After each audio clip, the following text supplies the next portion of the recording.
Hello, everyone. We welcome you to our Saturday morning Bible study. We're so glad you could join us today on the Saturday morning. We are recording from the North Star Cottage today, and our moderator is Thomas from New York. Welcome, everyone. Christ comes again with holy power to lift our blinded eyes to see. The sick are healed, the sinner blessed, and as on that eve in Galilee, once more the lonely heart is fed. Who dwells with love hath perfect ease. Faith, hope, and joy are with us all. Great are companions such as these. The weak and thirsty are refreshed. Again, each empty cup is filled. The tender Christ is here to bless, and all the storms of earth are stilled. In truth, there is no pain or death, nor any shades of coming night. The promise of our God still stands. At eventide it shall be light. That was hymn 34 from the Christian Science Hymnal 1932 edition. The words by Marion Susan Campbell. Such a beautiful hymn. So beautiful.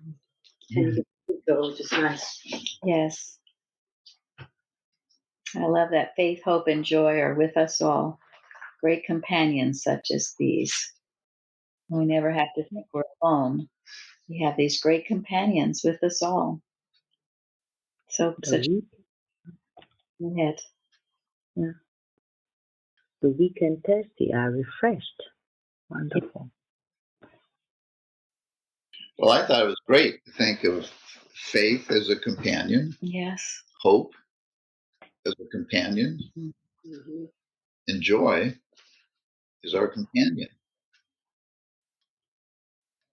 I What guess, other companions could you need, right? well, That's it. yeah, Exactly. and we're never without them. Never. Mm-hmm. And that Mary and Susan Campbell, she was Mrs. Evans' mother, Alice White. Mary and Susan Campbell was her teacher. That's good. Yeah, you can see the sweetness of her soul in these words. And we've had some of her articles in the Liberator. She writes very beautifully from some time ago. I don't know what time, but I wouldn't call her an early worker, but maybe soon after that. Goes to the clear understanding that was fairly common in the Christian Science movement at that time, and it's a legacy of Mrs. Eddy, obviously. One phrase that meant most to me was, "Who dwells with love hath perfect ease." So I found that very helpful, because if you have to deal with the harsh noises of the day, this is the antidote to it. Where do we have our trust and confidence? And it's in God, who is love. And if we have that, then all these other things melt away, and we have that sense of ease that is our God-given right. Again, where do we dwell? Psalm 91, right? Yeah. And I love the line, "Nor any shades of coming night." If you're living with science, there is no need for any anxiety. There's nothing bad coming. It's beautiful. Yeah, at eventide it shall be light. In the Go ahead. No, go ahead. Oh, well, thank you for telling us about Mary and Susan Campbell. I when I thought of this hymn, I really liked the words a lot. So I wanted to know more about her. And frankly, I couldn't find much about her. But I thought these words were beautiful. So I think it'd be great if we could pull together whatever information we have of her, and we could post it in the notes on this Bible study, like we put notes in afterwards, right? But I just thought this hymn was very special. It is very special. I found this in Spurgeon, which kind of it relates this hymn to our topic, the Samaritan woman. The article was the Samaritan woman and her mission.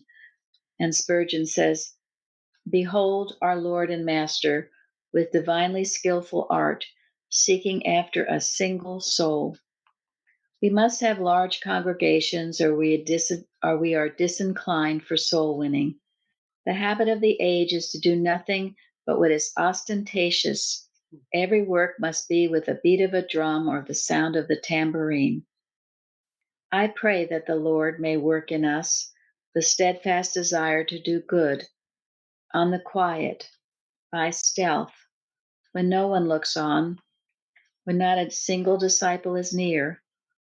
Oh, that we may have such an estimate of the value of a single soul that we can count whole days well spent to bring one fallen woman, one drunkard to the Savior's feet. Blessed is he who works on, though he is never heard of, and looks for his reward from his master. In the heat of the day, the Lord Jesus found rest and refreshment in speaking to one whom many would have scarce looked upon, except with eyes of scorn. Oh, the compassion of the Redeemer's heart." That's beautiful. It is, and that it relates to this hymn. But we use this hymn of the weather committee too. You It's do? been recommended, yeah. Yeah. Once more, the lonely heart is fed. So thank you, Thomas. That was a beautiful way to start.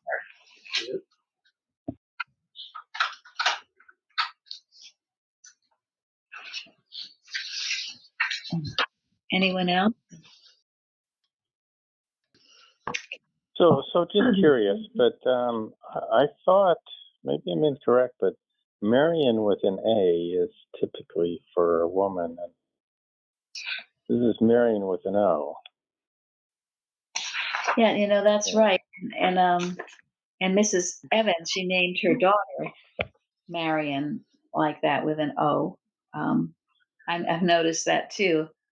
I think it's somewhere else. It might be in the Bible, that Marion with an O. In Marion. Go ahead. in Germany, there are quite a few people with Marion with an O as well. So I think it comes from many sources. Thank you. Yeah. Are you thinking of Miriam? Miriam is in the Bible too. Right, Miriam. Maybe Marion isn't. I don't know, but I felt like I'd seen Marion with an O somewhere, but yeah, certainly with Well, in our church, we had one, Marion. Mrs. Evans' daughter. Yep. Yeah, Marion. It's a beautiful name. Well, I didn't know that, again, the Plainfield Church had such a close connection with Marian, Susan Campbell. We really ought to include some information about her. I'll collect it. That would be good. I couldn't find anything about her.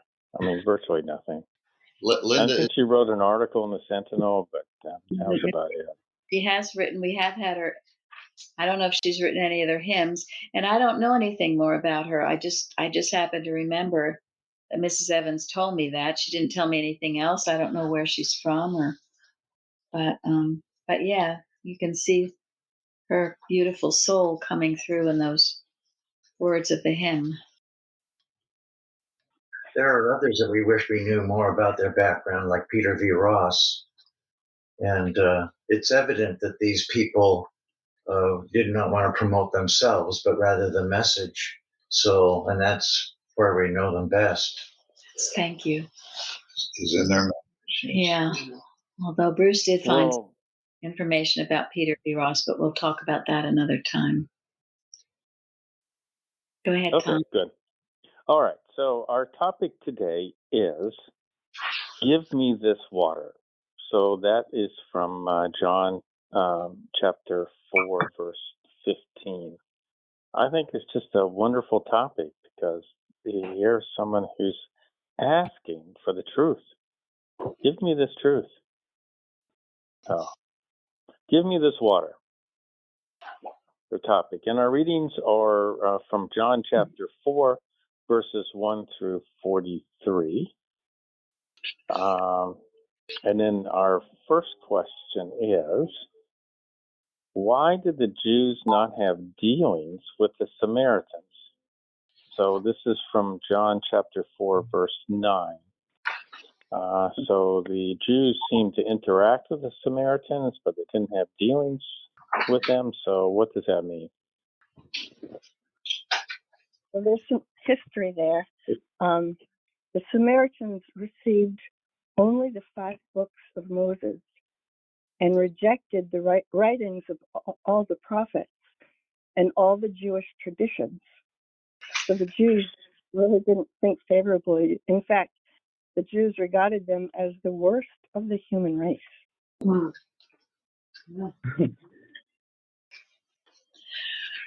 Yeah, the Samaritans thought that their temple at Gerizim was the only divinely appointed place for sacrifice. So that was another contention too between the two. Sorry. Also, as far as they only got the first 5 books of Moses, some of them incorporated beliefs from their other religions into quote the religion of the Samaritans, and that was another reason was why they didn't want to have anything to do with them, because they had adulterated the Jewish religion. I read the same thing about the Greeks had a great influence on them, a pagan influence, and that really upset the Jews. Also, the Romans, and then other people that conquered their area had an influence, what the Jews saw as a negative pagan influence. I read that too, that the Samaritans were idolaters, and that may be why Jesus to the woman, we worship God in spirit, as opposed to matter, which the Samaritans apparently were. Well, that, and there also it's mentioned in some notes about when Nehemiah was trying to rebuild Jerusalem, the Samaritans had some interesting situations with that, where they were more of a hindrance, and their motives were suspect, and so the Jews did not trust them at all at that point. I also read that the Jews thought they knew the nature of God. No, they knew the nature of God, and the Samaritans didn't. So that's another one. Karen sent me a few things from, that got questions. And I found this interesting. The Jews, after their return from Babylon, began rebuilding their temple. While Nehemiah was engaged in building the walls of Jerusalem, the Samaritans vigorously attempted to halt the undertaking.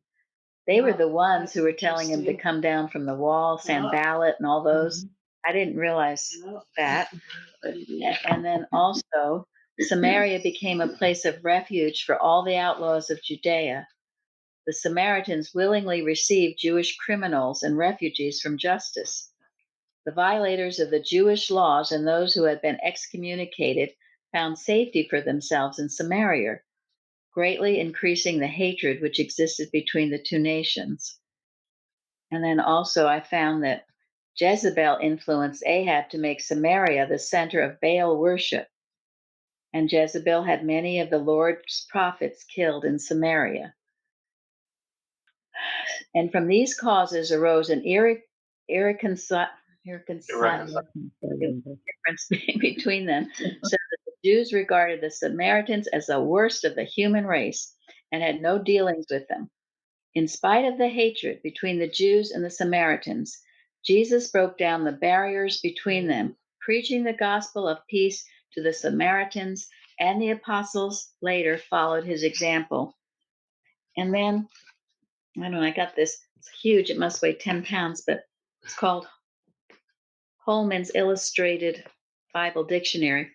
And I thought this was so interesting because it talks about Jesus, however, rebuked his disciples for their hostility to the Samaritans, Luke 9, healed a Samaritan leper, Luke 17, honored a Samaritan for his neighborliness, Luke 10, praised the Samaritan for his gratitude, Luke 17, asked a drink of water from a Samaritan woman, John 4, which is what we're studying, and preached to the Samaritans, John 4. Then Jesus challenged his disciples to witness in Samaria, and Philip, a deacon, went and proclaimed the gospel in Samaria, Acts 8. So here, amidst all that hatred, and you can see maybe justified, maybe not, I don't know, but Jesus went to restore peace. He wasn't having none of it. And you'd think if that was being practiced now in our nations, and it should be, because these are the teachings of Christ, we would be so much farther along in our bringing in our millennium and having peace in our hearts, in our homes. So it's really something. And those of you that have been watching season 4 of The Chosen, it brought out how the Christ made peace between Matthew and Simon Peter. Simon Peter, yes, on an individual level where they were hating each other, couldn't seem to come to terms. They both seemed to have reasons to hate each other. But again, Jesus was having none of it. And he said he came to break the barriers. So I think that's what he was doing. Yes, he did. So I can see that. Thank you, Tom, for the very importance of this story here for today and for now, because well, we see it in our country, everybody riled up on different political sides or whatever, and seeming to be no solution to it. Well, there is. The real American. Yes. That's a very horrible division. It is. It's very horrible. Well, when I was researching about it, I came across the term the Samaritan schism, and apparently there have been like 8 or 9 schisms in Jewish history that between different groups or whatever. And this one is said started when the Assyrians conquered the northern kingdom and came in and got rid of all of the leadership that was there and put their own in, and then started making this really watered down Jewish faith that then was ripe for Baal to come in and everything too. So thank you. I just found that like really fascinating how malicious it was that they knew what they were doing to really make these people no longer enemies, I guess. And of course the Assyrian moon god is sin. So wow. that makes sense. Thank you. No, I mean, and there are times you feel very strongly that you have to take a stand. You can't allow error to go on when your viewpoints are so different. So it's and you see it with Jesus too. He picked his battles. He would not let them heresies.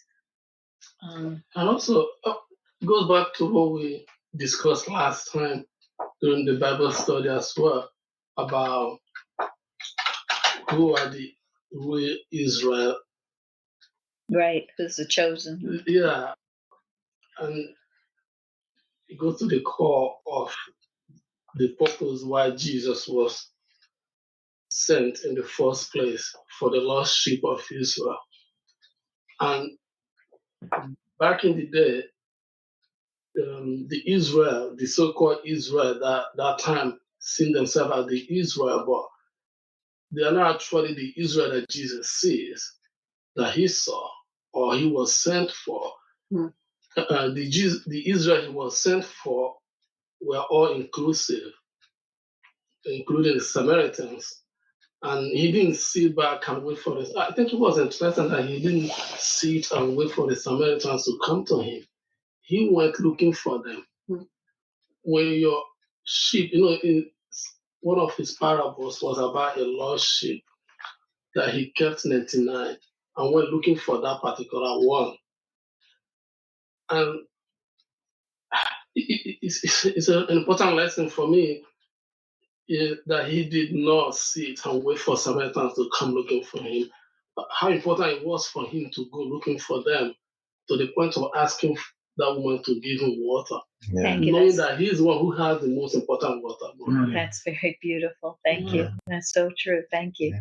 He went seeking out the lost sheep, and he saw beyond the differences. He saw beyond the sin behavior. He saw the true child of God, and that's what heals, and that's true Christianity. And he knew love was the only thing that would heal it, not going there and being mean to them and telling them how awful they are and the worst humans or whatever. I know. We saw the sons of thunder, right? They were getting all wrong. And even like you said earlier, his disciples follows up on that footstep, even after his ascension as well. Or when he went to the Greek, I think it was the same purpose that led him to go to the Greek and telling them, I brought to you the God that you are worshiping that you didn't know about. Yes, the unknown God. Yeah.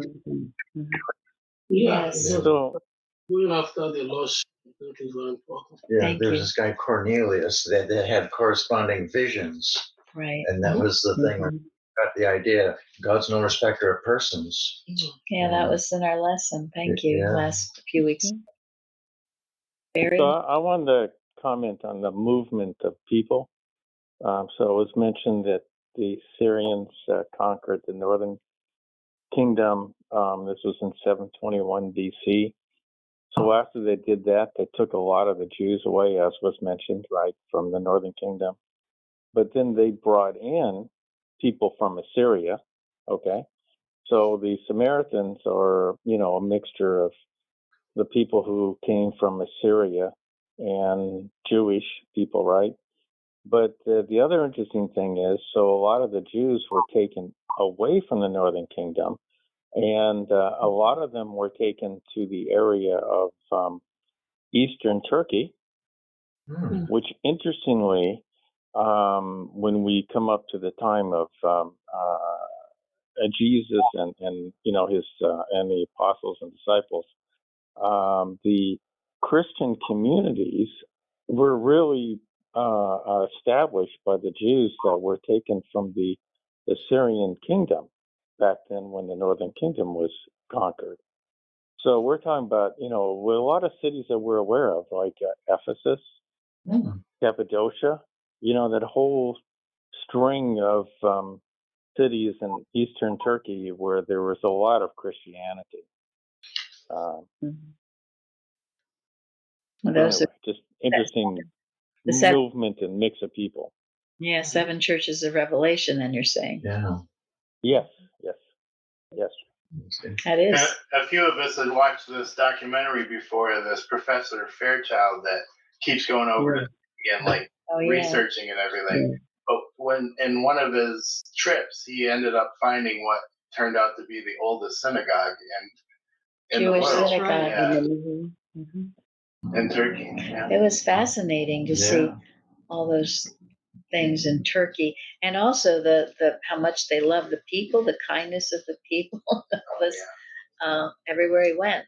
Yeah, that means a lot. It does. This contention with the Jews and the Samaritans has a relation to us today, because it looked like a lot of it related to this intent to preserve the true idea of God and what's right. And the way they went about it was through a literal intellectualism, which leads to self-righteousness, and that leads to accusations of the others that aren't as good enough to be with you, which leads to hatred and animosity. I mean, what a downfall in preserving the right idea. But here again, it kind of relates to what happened to the Christian Science movement too, because there were those that are supposedly in authority. And I just read somewhere where Mrs. Eddy criticized the board of directors for having 5 churches under discipline all at the same time. And said, for what purpose? And that's where she came in, the statement that says, if you know that Christian Science is the right way, the only way, then that's all you need to qualify for church membership. And not only that, in no one, yes, on page 41, you can hear Mrs. Eddy saying, if you're expecting to find perfection in churches and human associations, that's a vain thing. So I think the point is here, if we can have a little compassion and understanding, we're here to help people. Remember, in the definition of church, it provides utility for society. It doesn't break down society.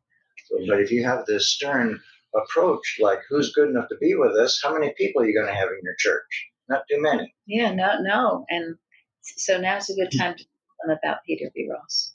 What happened to him?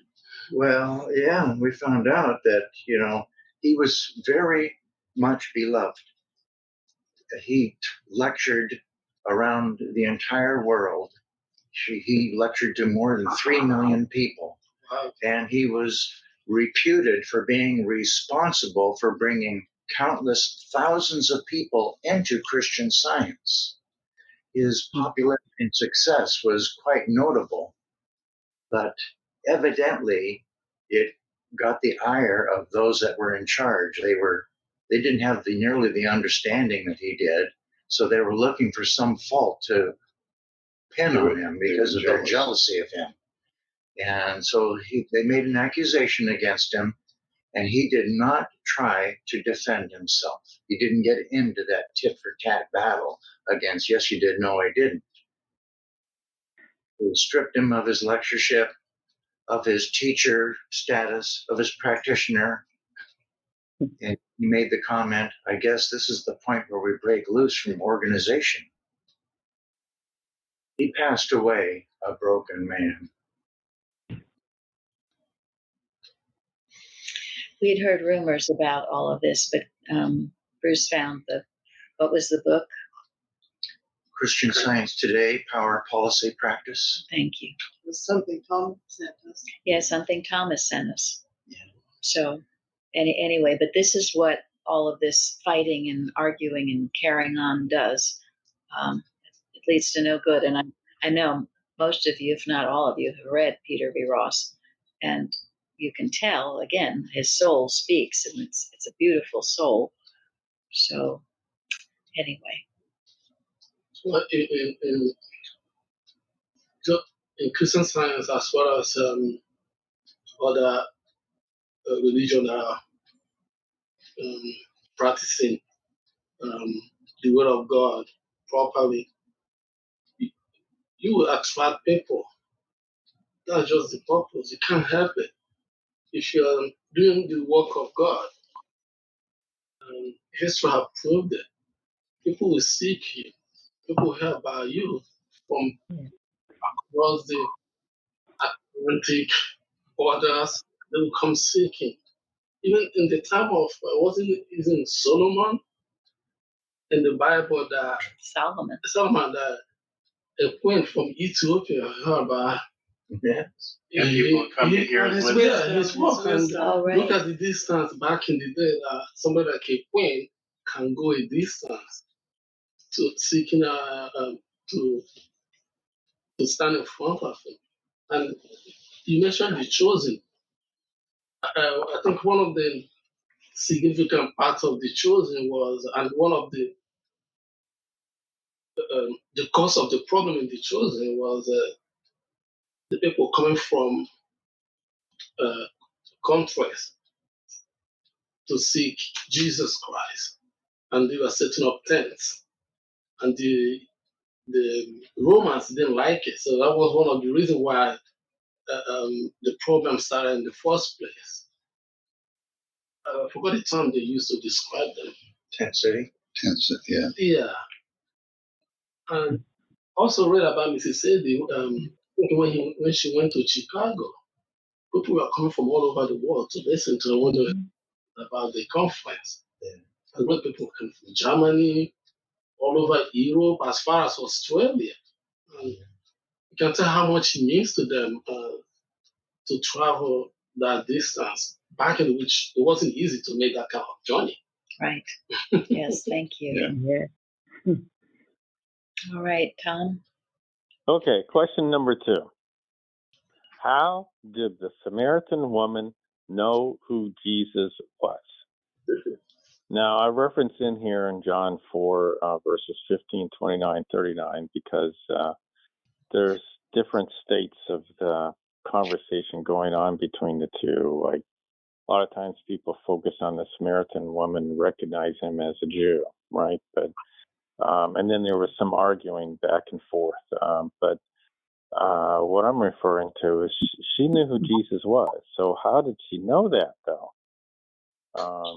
Because she said, "Isn't he the Christ?" So she knew. But how did she know? Well, there was a reason why Jesus was sent to that well at that time. She was kind of a rebel in her own country. She was looked down upon, but she she was an honest and person and a bit of a fighter. Um, so she was a receptive thought. I mean, think of Paul before he, when he was Saul. He was a fighter for the wrong side until he saw the truth, but he had an honest conviction. Yeah. She had an honest conviction. That's why he was sent to her. And when Jesus told her things about her life that nobody outside of Samaria would even have a clue, that kind of, that triggered something in her that made her recognize who and what Jesus was.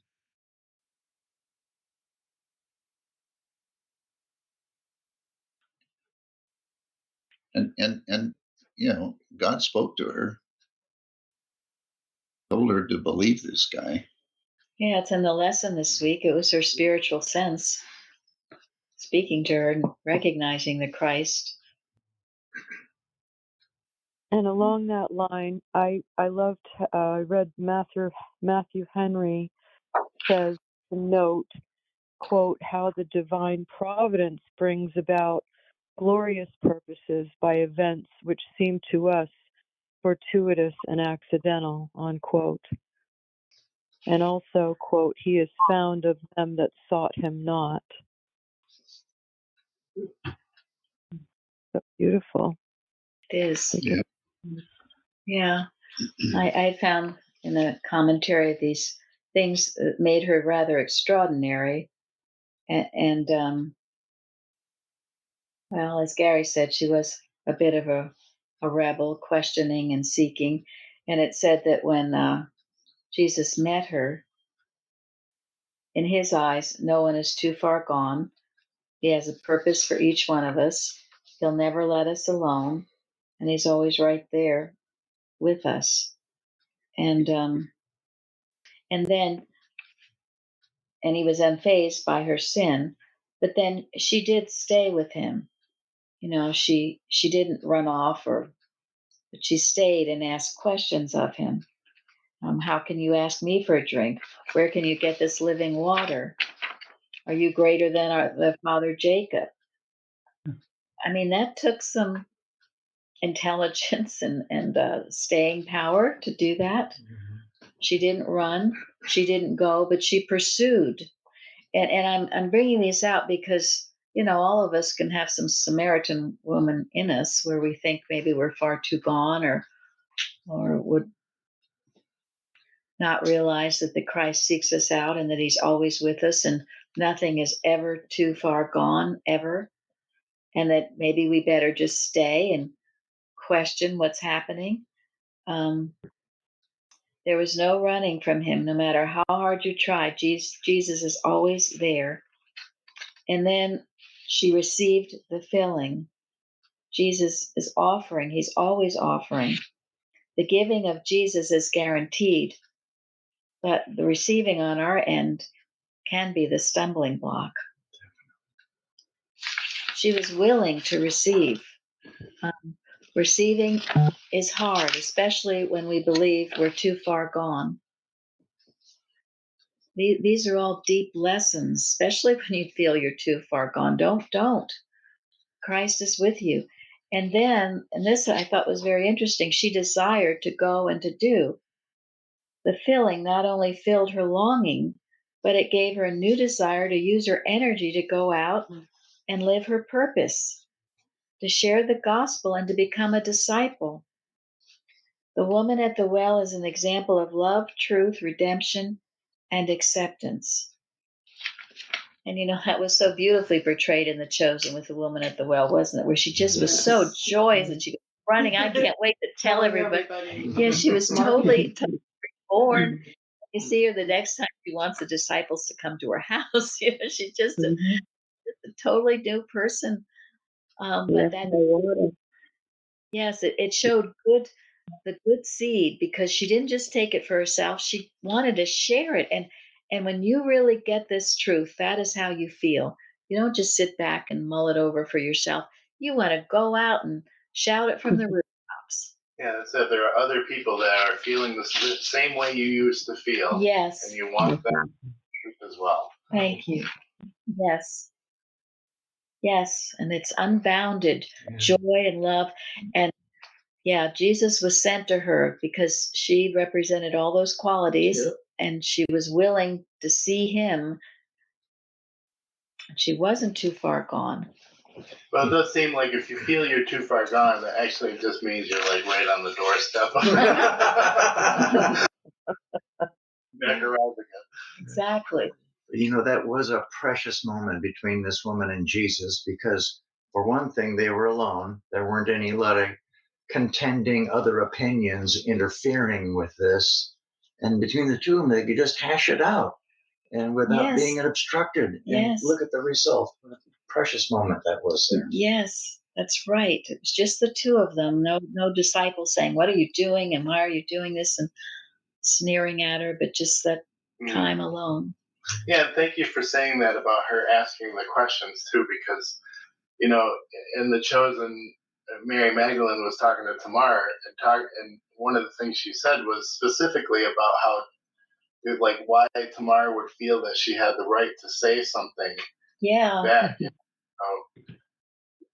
Mary may not have in the beginning asked questions. It took more than that for her, but this lady was ready right away. Yeah, and that was, here she was a woman, here she was a Samaritan. Here's the reason to keep her mouth shut, because women were so downtrodden then, but she didn't. As Gary said, she had that rebellious. She was okay. You want to talk to me? I'll talk to you too. Well, she was seeking. Yes, she was. She was seeking truth, seeking something better. She had a little bit of faith. She had a little bit of hope. And when she was there with Jesus, that little bit of faith and that little bit of hope came through. Great companions, such as these. Led to a lot of joy. And it led. A lot of joy. And she also knows. It's not like she's somebody who wasn't aware of the law of God. Because she told Jesus, our fathers worship in this mountain, which means she knew, except she didn't know who Jesus was. She knew about God, except also people were worshiping. So Christ came to show them the right way to worship God. But she told Jesus, our father worship here. She knew about Jacob and the prophet. Yeah, I was just going to say, she knew. That's right. She knew Jacob. She knew the importance of the well. She knew her history, and she knew that the Samaritans were not a lost cause. They stemmed from something good. As sinful as the Jews saw them, in her case, she definitely was living a sinful life based Yes. on the way she was. But Jesus didn't. Jesus saw beyond that. Just the way she saw with Mary Magdalene, Yes. and she didn't cast them away like the Jews wanted to do to them. Yeah, when they wanted to throw him off the Yeah. mountain. cliff. I know. And she received this Thank woman you. just the same way. And that's brought out a lot that his own people wouldn't see him, but all the Gentiles, everybody else did. So that's a big lesson in itself. They were willing, they were ready, they'd suffered enough, they were ready. While his own people, they were the ones that didn't accept him, and who he had to was the self-righteousness that he had to rebuke so strongly from the Pharisees. Well, Mary, what you're saying is so true, but we also have to see that the people who rebuked Jesus, it's like the factions we have today. Not all Christian scientists, we express a very different form of Christian science than some other people do.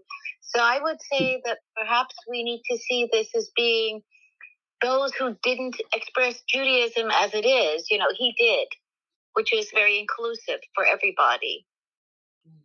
Yeah, absolutely. That's that's the point. He included every. So I wanted to bring up what I put in the notes. In Science and Health on page 85, Mary Baker Eddy writes about the value of intuition. And she writes that the Samaritan woman said, "Come, see a man which told me all things that ever I did. Is not this the Christ?" So when she's talking about the value of intuition, she uses the Samaritan woman as an example. And then what we see in the scientific interpretation of Psalm 91, she writes, "For he shall give his angels," in parentheses, "spiritual intuitions, charge over me to keep me in all my ways." So think about this. This is a Samaritan woman, which has all that crazy stuff about how they believe, right? But somehow she had spiritual intuition, is what I'm reading into this. You know, that the angelic thought was with her. So it doesn't matter what your background is, where you came from, who you are. Everybody's included. Thank you. That's beautiful. Thank you. Yeah, and sometimes the ones who've had the hardest times are the ones who are most intuitive and do have that about them because they've had to kind of fight for everything. So, yeah, that's a very good point. Thank you. I kind of thought the same thing too when she says, "Is he not the Christ?" Which I thought she was also expecting Christ. There was a huge hunger, big expectation of Christ, not just on the Jews, but even the Samaritans Yes, also. thank They you. was also expecting Christ. Thank you. Yeah. Yes. And you know, the fact she could say, "A man that told me all the things I did," it's like she relinquished any shame or anything like that. It was all gone. She was healed of that. Otherwise, she wouldn't have said that. It was like, oh, he knew everything about me and he still loves me. It's over now. It's all over. Well, you have said before that if you're truly healed, you can talk about it freely. If you're truly healed, you can talk about it freely. It's only when you're not that you still want to cover it up and not say anything. When you're really healed, you can say it. You see it as a personal error. It was never you, and that's the true test if you've been healed truly. And she was. Thank you. Matthew Henry said something along this line. The woman acknowledged Christ to be a prophet, the power of his word in searching the heart and convincing the conscience of secret things is a proof of divine authority.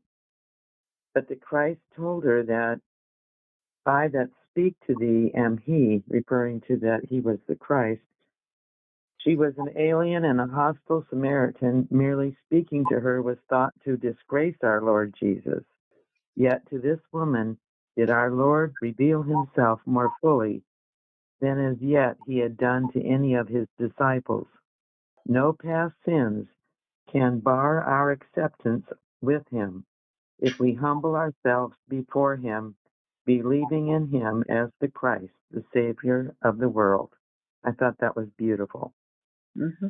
Yes, It is. very beautiful.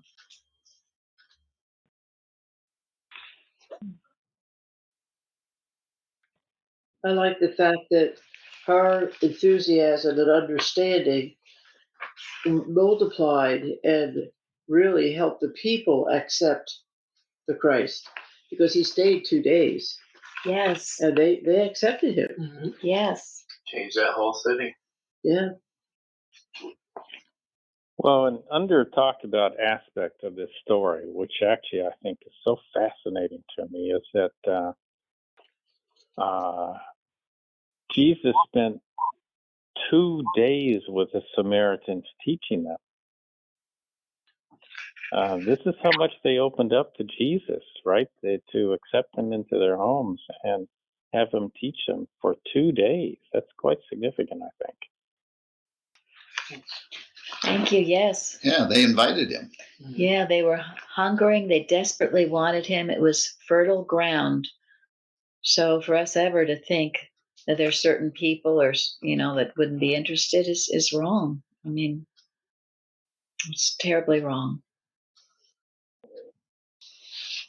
The world is ready for Christian Science. Yes, we must know daily the world is ready for Christian Science. Expect it. That's why when you ever get an opportunity to share it, do share it. Don't hold back. Share it. Now's the time. I know there was a time maybe when it didn't seem so, but now is the time. I every chance I get, you don't have to preach or say much, but you can say, well, God inspired me. Just bring it back to God. People want to hear that. They need it now. They're desperate for it. I've never found one that hasn't been. And if you So do, Jesus said, wipe the dust off your feet and just go on. Go ahead.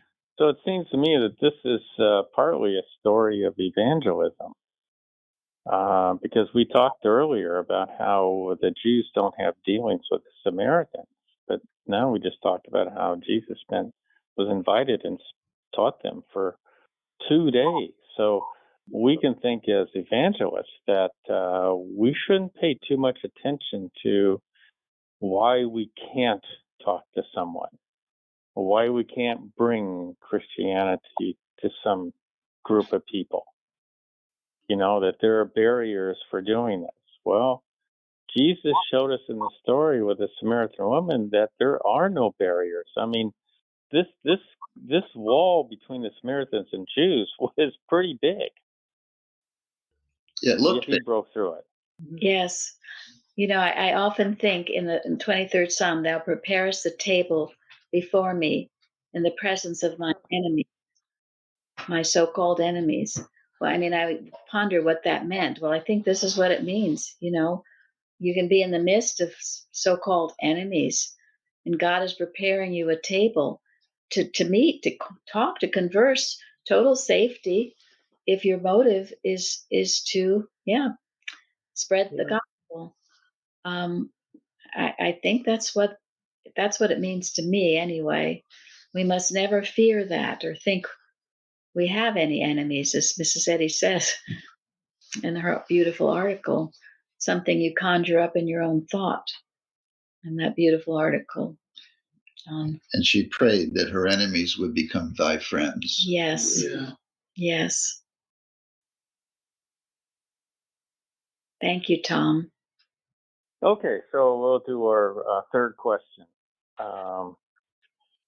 What is the quote, living water, unquote? So this is from John chapter 4, verses 10 and 11. So what is the living water?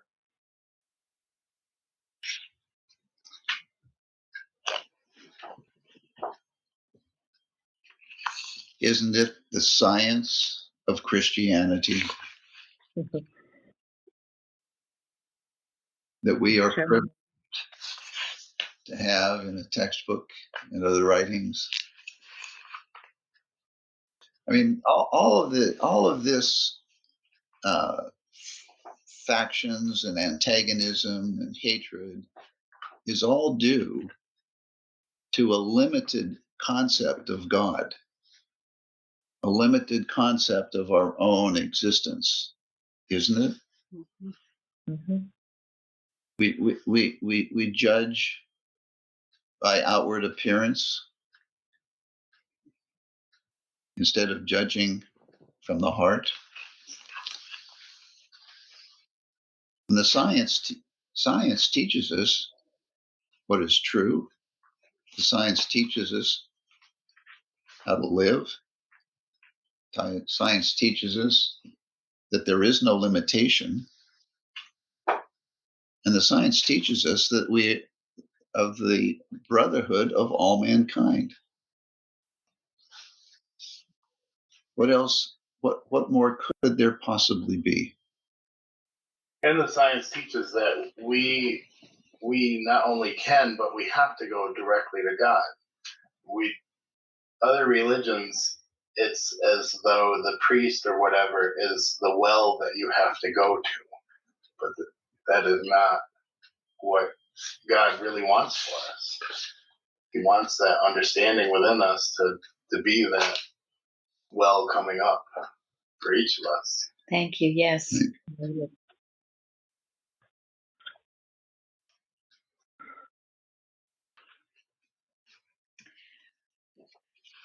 Carrie sent me a beautiful article on this by William McCracken, who's one of my favorite writers, Water of Everlasting Life.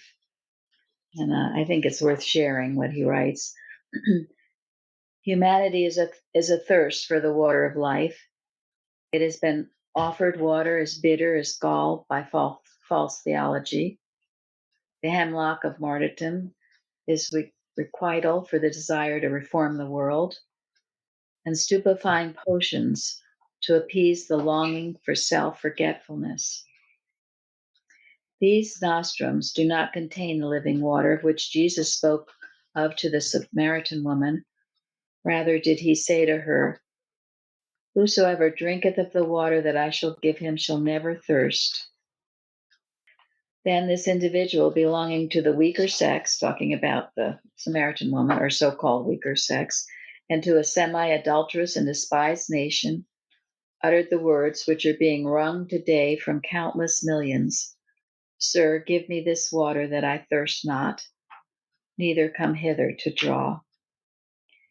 Many centuries after this incident, here described another woman, which is what Gary was saying, speaking with the authority of spiritual revelation, wrote in her epic-making textbook, Science and Health with Key to the Scriptures, page 570, millions of unprejudiced minds, simple seekers for truth, weary wanderers athirst in the desert, are waiting and watching for rest and drink. Give them a cup of cold water in Christ's name, and never fear the consequences. Whoever at this hour can assure the fearful and doubting that the only real life is eternal, is giving the thirsty to drink of Christ's living water, and is being blessed while blessing others. This river of water of life is without end. Its tributaries correspond to the ever-flowing activities of spirit. There is no stagnation in that river or its branches. With irresistible impulsion, they flow and overflow until there is not one spot in all creation which is not permeated with this living water. All mankind can drink of it, be refreshed, strengthened, and sustained by it. It purifies and beautifies.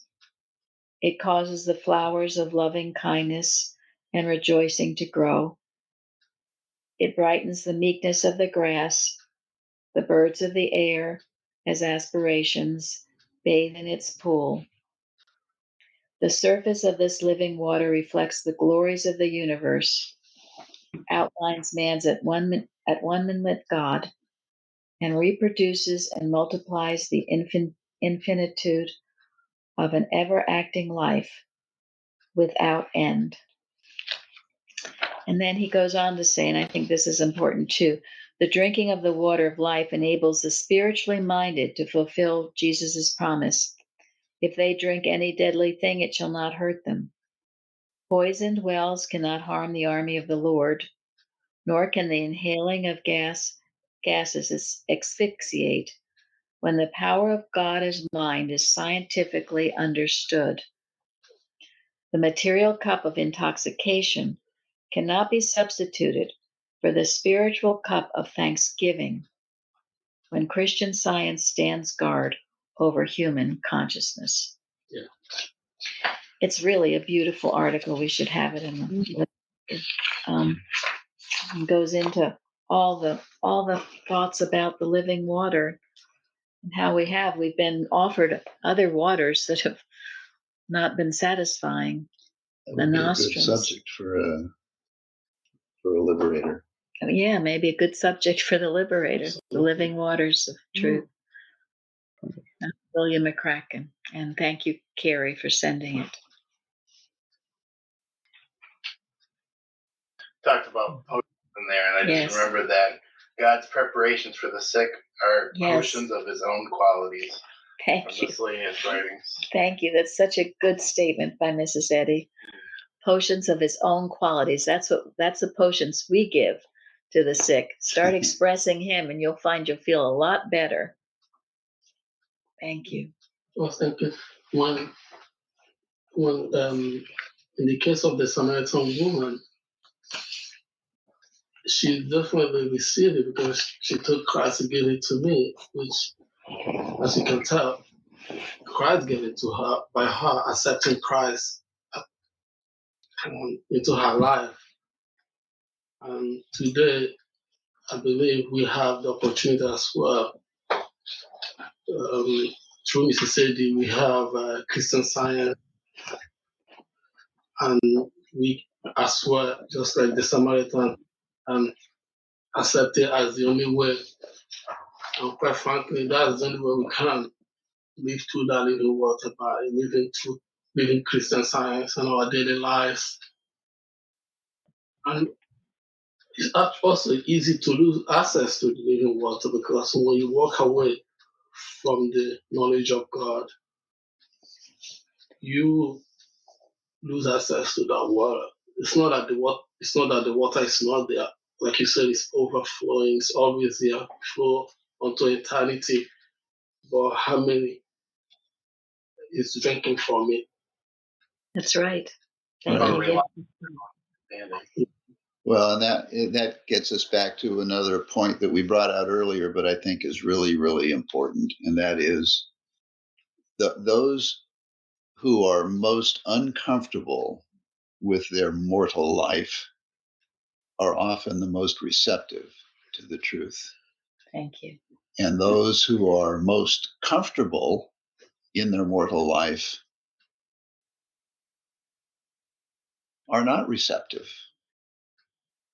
We all need to become very uncomfortable with this mortal sense of existence before we have the strength and the willingness, if you will, to strive for the truth. And that is why we shouldn't ever get very comfortable in this mortal sense of existence, because that's not going to be useful. There's never any really there's never really any satisfaction though in just doing this material thing. It's And when the soul, So yeah, it's true. And isn't that a good? Yeah. It's a good thing. Yeah, it's a good thing. Sometimes That's what is turning everybody now. A lot of people are seeking God now. They found the other empty. So thank you. Yes. Yep. Millions of So I wanted to say, like, how significant, and it didn't really sink in until I spent some time working on this story, but how significant and revolutionary this story is. Because Jesus says that, there will be a time where you're not going to worship in Jerusalem and you're not going to worship in that mountain, meaning Mount Gerizim, that their temple, right? So Samaritans had their temple. The Jews had their temple, and that's where they worshipped, right? But each one thought that their temple was the right temple to be worshiping in. And then Jesus says, no, it's not any one of those temples, right? He says that you'll worship God in spirit and in truth. So this is kind of revolutionary. He's smashing all the stuff about the Jews and about the Samaritans and bringing everybody together. So it's just awesome, like how much he's including people from whatever background you are. We worship God in spirit and in truth. In Reverend Domino's, I think he's in Cambridge, England. He says that to worship in spirit is with true inner reverence, and then to worship in truth is true holiness of life. It's a practical piety, really. It's not these pretentious, blah, blah, blah, but it's actually living it practically, living the truth, which we find in Christian Science. Thank you. Thank you. Yes. And today, I think I can probably say that Christian Science today represent the living water, because, like Tom said, in this conversation, I think it happened maybe a few minutes, but the entire Jesus mission was explained in that few conversation with this woman, the purpose of his coming, and the significance of it, the blessing that follows it, and this living water. Since I was a little kid, I saw that story. I have no idea what it means, but it just inspired me. I don't know why, and today we have Christian Science. We have the revolution of Mrs. Sadie, how Christian Science revolutionized the world through her teaching, and you see what it can do. We are today we are the living example of it. What Christian Science can do, how it can change your life, how, like you read from that article, it just destroys every belief in sin, sickness, disease. I think for me, this is what it is. Accepting Christian Science and living it every day. Thank you. Is the living water. Linda and Chardell have this little Plainfield Playtime. It's a little nursery school once a week. And when Benjamin's little boy Stephen was there, and his little girl Sloan, and they were building a tent to live in, and the thing that Stephen went to bring to the tent, the first thing that he wanted in the tent was the Bible. And I thought that was so beautiful. He wanted the tent in the Bible, the Bible in the tent. So it was a beautiful story, and a beautiful story of Benjamin living this truth, that this little boy would think that was the most important thing to have in his little home. And Florence, tell them what you told me about the man who plays Gaius in The Chosen. That he wasn't a religious man, and and Amanda, the wife of Dallas Jenkins, who is the writer of The Chosen, had told him that he is more of a Christian than most Christians she knows, and this is what he always kept this in his heart, and it made a big difference in his life. Thank you. Yeah, he's Gaius. He's the one that plays the centurion who had the son that was healed. Anyway, I thought that was such a beautiful story. Thank you. It's true, though, isn't it? There are lots of people who really, they don't call themselves Christians, but their hearts are in the right place. They are. I'm sure God knows about that. They live it. It's so true. Thank you. I was wanting to share this hymn. I won't read the whole thing, but I think it's very beautiful. It's hymn 330 from the Christian Science hymnal, in lines 2 and 3. Where streams of living water flow, My ransomed soul he leadeth, and where the verdant pastures grow, with food celestial feedeth. Perverse and foolish off I strayed, but yet in his love he sought me, and on his shoulder gently laid, and home rejoicing brought me.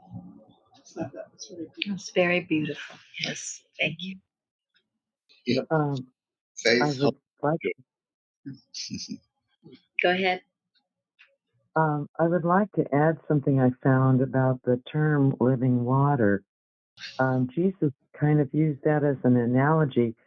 The Jews referred to living water prior to this time as moving water that moved, moving water like streams or springs or rivers and so forth, as opposed to water that was stagnant or still or that sort of thing. And so when he used that term living water, he was using that and how do we say from sense to soul, using those terms in the sense part to illustrate the soul of living water or the truth about living water, what real living water is, in that it moves us and it brings us to newness of life. And I just thought that was a real interesting way of looking at it. Yes, Right. thank you. And it never stops. No. Okay, anyone else? And we also have that quote that you share often by Mrs. Eddy in Miscellaneous Writings. Quote, as you journey and betimes sigh for rest beside the still waters, ponder this lesson of love. Learn its purpose, and in hope and faith, where heart meets heart, reciprocally blessed, drink with me the living waters of the spirit of my life purpose, to impress humanity with the genuine recognition of practical, operative Christian science. Beautiful. Maybe a good place to end. That couldn't be better said. The living waters of our life. That'll keep everybody happy and going forward. It's an amazing class. Thank you, Thomas. Thank you very much, Tom, and Thank everybody you. else. And all of you. Yeah, such good ideas. Thank you. Yeah, I just want to add, I hope that we all see when we talk about the bringing the two worlds together, the Jews and the Samaritans, right? And that this is what we're doing in our Bible study and everything else we do, right? We're reaching out to the world. That's right. Absolutely. No barriers. This is true. That's why it's very beautiful to be here with all of you. Now drink the living water. Come drink the living waters with us. Yes. Thank you, Zeri. Yes. Thank you all. Thank you. Thank you. Thank you very much. Thank you.